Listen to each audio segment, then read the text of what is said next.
हुई, आयुष्मान योजना को मंजूरी दी गई, सीएजी की रिपोर्ट को टेबल करने की बात कही गई और महिलाओं को जो 2500 रुपया देने का है उसका ब्लूप्रिंट भी तैयार हो रहा है, जल्द ही सामने आ जाएगा। लेकिन हमने तो सुना था कि पहली कैबिनेट में ही 2500 रुपए की प्रधानमंत्री जी बोल के आए थे कि मोबाइल से कनेक्ट कर लीजिए, पहली कैबिनेट में ही पैसे आने शुरू हो जाएंगे। उस पर तो कोई फैसला नहीं हुआ ना। देखिए, रेटोरिकल अंदाज में सरकारें नहीं चला करती हैं आप, और अगर चला भी करती हैं तो जन सरोकार से मीलों दूर रहती है। यमुना की सफाई घाट पर जाने से सिर्फ नहीं होगी, आरती उतार देने से नहीं होगी।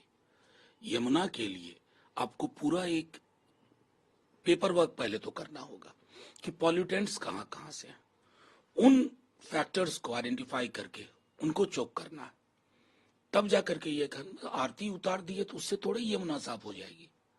वो तो हम हाल देख रहे हैं, गंगा के नाम पर करोड़ों रुपए कहाँ गए आज तक किसी को नहीं पता। तो मौलिक चीज ये है कि जिन वादों के आधार पर आप आए थे उस पर प्रथम दिन से काम शुरू कीजिए, यही दिल्ली की जनता चाहती है। कह रहे हैं कि जो यूएस का एड था बाइडेन के एडमिनिस्ट्रेशन के दौरान, वो तो जो मौजूदा सरकार थी उसको बदलने के लिए था। वो मुझे ताज्जुब होता है कि सोशल मीडिया के इस दौर में लोग या पकड़ा और ले उड़े और बाद में मुंह की खानी पड़ी। एक अंग्रेजी दैनिक ने तो विस्तार से कह दिया कि वोटर टर्नआउट का वो मामला दिल्ली का था ही नहीं, वो ढाका का था, बांग्लादेश का था, और आप ले उड़े। चिंता मुझे इस बात की होती है कि किस प्रकार के देश के रूप में हमारी मैच्योरिटी का लेवल क्या है। हम तो मानते हैं कि 3 दशक का एक व्हाइट पेपर ले आइए ना, सरकार आपकी, तंत्र आपका, मंत्र आपका, व्हाइट पेपर लाइए, दूध का दूध पानी का पानी हो जाएगा। यहां तो आपकी सरकार में जो मंत्री थे वो ब्रांड एम्बेसडर बने बैठे थे। तो एक आंख में इतनी हया हो कि कुछ भी बोलने से पहले फैक्ट चेक कर लिया करो भाई। कितनी छिछालेदार हो रही है। कल तक लोग चिल्ला रहे थे कि इंडिया में दूसरे की सरकार बननी थी, अब खबर आ गई कि इंडिया का मामला ही नहीं था। क्या करेंगे, माफी मांगेंगे? नहीं, लेकिन रविशंकर प्रसाद आते हैं और भारत के लोकतंत्र को बदनाम करने की साजिश करते हैं। पता चल रहा है ना कि क्या वो नहीं, मुझे दुख है कि रविशंकर जी बड़े वकील हैं, ब्रीफ खराब होना तो बड़ा से बड़ा वकील भी औंधे मुंह गिर जाता है। आप बिना ब्रीफ के बात कर रहे हैं, फैक्चुअल ब्रीफ नहीं है रविशंकर जी। कम से कम इंतजार किया होता, अखबार ढंग से पढ़ लिया होता, फैक्ट की तहकीकात कर ली होती ढंग से, तो ये गलत बयान। वैसे he is desperately seeking a job.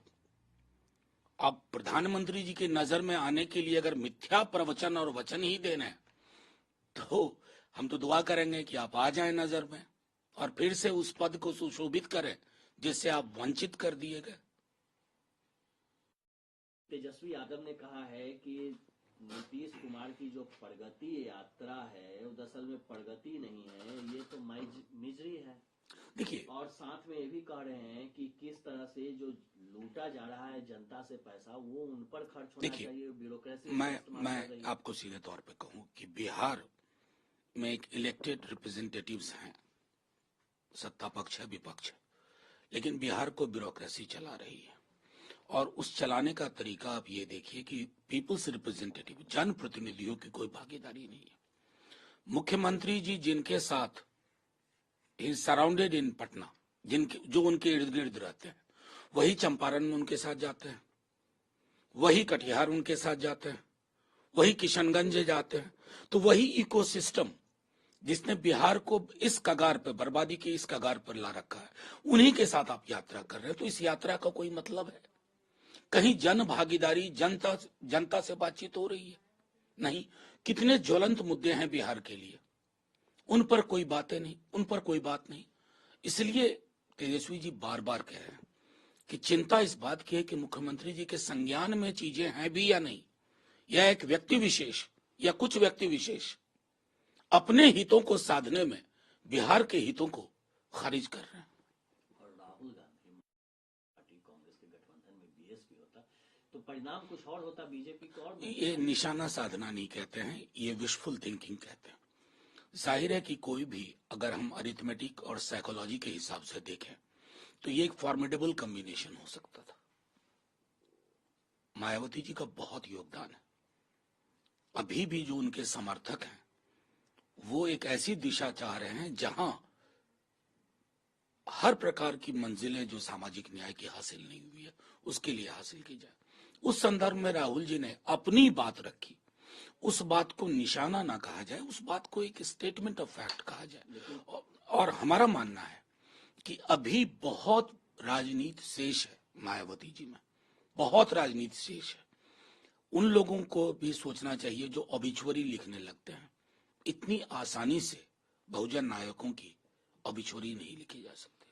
Congress party की ओर तंज कसते हुए कहा कि किस तरह से कांग्रेस पार्टी दिल्ली के विधानसभा चुनाव में बीजेपी की बी टीम बन के काम किया। देखिए, ये पॉलिटिकल स्टेटमेंट दोनों तरफ से आएंगे, इनको वहीं छोड़ा जाए। लेकिन मेरा अभी भी मानना है हमारे दल का कि एक फॉर्मिडेबल कॉम्बिनेशन बनता है अगर इस तरह की पार्टियां जिनका सरोकार सामाजिक न्याय से है, जो बहुजन चिंतन से पैदा हुई हैं, अगर ये साथ आए सीट एडजस्टमेंट में या आइडियोलॉजिकली कंबाइन करें तो एक फॉर्मिडेबल ऑल्टरनेटिव इस देश के समक्ष हो।